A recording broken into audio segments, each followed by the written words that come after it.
Halimaw si Zion Williamson, showtime mode sa New Orleans Pelicans. Inangasan naman sila ng Philadelphia 76ers. Pinagbubus sila ng fans, ang lupit ng laban sa dulo, biglang umini si Jordan Poole. May nagsuntukan ngayong araw naman mga idol. Napikon bago natapos ang laban. Literal na mainit sa Miami Heat laban sa Timberwolves. Paano kaya nagsimula itong nangyaring gulo? Isang mainit na labanan ng New Orleans Pelicans versus Philadelphia 76ers. Tapatang Zion Williamson at Tyrese Maxey. Sa pagsimula ng laban, slow start sa opening quarter. Nanggaling naman sa pili ang panimulang opensa mga idol. Nakapagtala sila ng 8-0 run. Pero bumawi naman opensa ang Pelicans. Nagsimula kay Derek Quinn ng driving layup at sinundan niya ng 3 points ni Saddiq Bey. At eto, napakagandang alley-oop dunk ni DeAndre Jordan.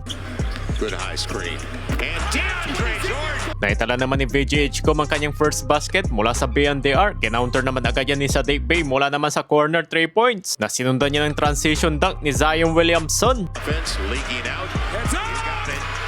Up by 3 na ang Pelicans mga idol, 14-11. Muli naman nakalamang ang Sixers. Dalawang sunod na tres ba naman binitawan ni Quentin Grimes. And another triple. Wide open look si Jabari Walker. Nakapag-draw ng foul si Tyrese Maxey. Lamang ng 7 points na ang pili. Napatawag ng timeout ang Pelicans sa score na 24-17. Pagtapos ng timeout, agad naman ditong nakapukol ng tres ang home team. Bryce held up by VJ Edgecombe. Hammers it home. Manan ng fadeaway jumper si VJ Edgecombe at nakapag-draw naman ng foul si Zion Williamson. Hindi naman na-count ang 3 points nito ni Tyrese Maxey dahil late na nang ma-release niya ang bola. Kaya natapos ang first quarter, lamang ng 4 points ang pili, 29-24. Sa second quarter, nagsimula naman sa opensa ni VJ Edgecombe. Bumawi naman ang back-to-back field goal si Zion Williamson with total of 9 points. Nakapukol naman ng 3 si Cameron Payne. Nanggaling naman kay Zion Williamson ang opensa ng Pelicans. Z on the reverse.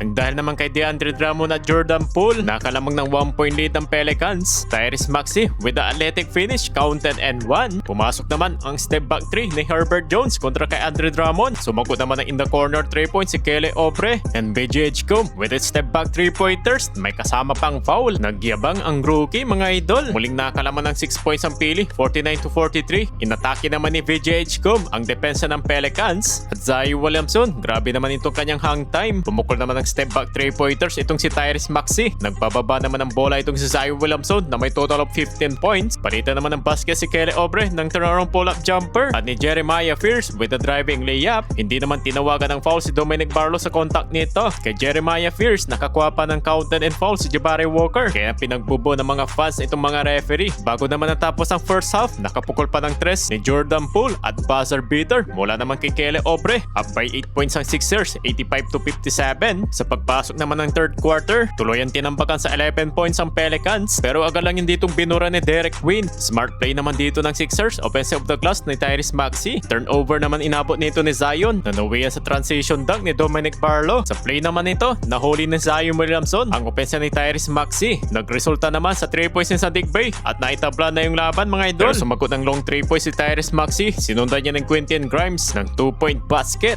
Muli naman ditong nakadikit ang Pelicans mga idol. Down on the shot clock. Gotta go. Jeremiah will. Nakalamang ng 5 points ang Pelicans pero nang dahil kay Jordan Poole, muli niyang naitabla yung laban na makapagtala siya ng 5 straight points. 1 minute mark mga idol. May gusto naman i-posterize itong si VJ Edgecombe. Left in the third. Stop the basketball. Oh! Sweet. I like the pass. Carlos. Patapos ang third quarter mga idol, biglang bumaliktad yung laban. Ang Pelicans naman ang nakalaman lang 6 points, 97-91 heading to the fourth quarter. Sa final quarter, maganda na yung pinapakitang opensa na dito ng Pelicans. Nakalamang na sila ng 10 points lead. Leading scoring naman si Tyrese Maxey sa Sixers na may total of 25 points. Pero mukhang nakuha nandito ng momentum ng home team mga idol dahil unti-unti nilang tinatambakan ang pili. Poole. Tough. Jordan Poole on the run. And you gotta be cognizant of Sa 3 minutes mark, lamang ng 15 points ng Pelicans, biglang uminit si Jordan Poole kaya nahirapan nakabalik ang Sixers. At sa dulo ng laban, nakuha dito ng panalo ng New Orleans Pelicans sa final score 126-111. Samantalang sa pagitan ng laban ng Miami Heat at Minnesota Timberwolves, napikon naman si Scottie Pippen nang nabangga siya ni Garner. Under yan sa last 2 minutes remaining ng fourth quarter. At eto, nangyari na nga dito yung gulo ng papatapos ang laban. Oh wow, Scott, wow, man. And this has spilled. Maraming umawa dito sa kanilang mga idol na mga coaching staff at mga players at ilang segundo rin bago sila napaghiwalay na itong si Scottie Pippen naggalit na galit dito nga kay Garner na parang bang ng champion ng umalis sa arena. Masaya ang player pa ng Miami Heat.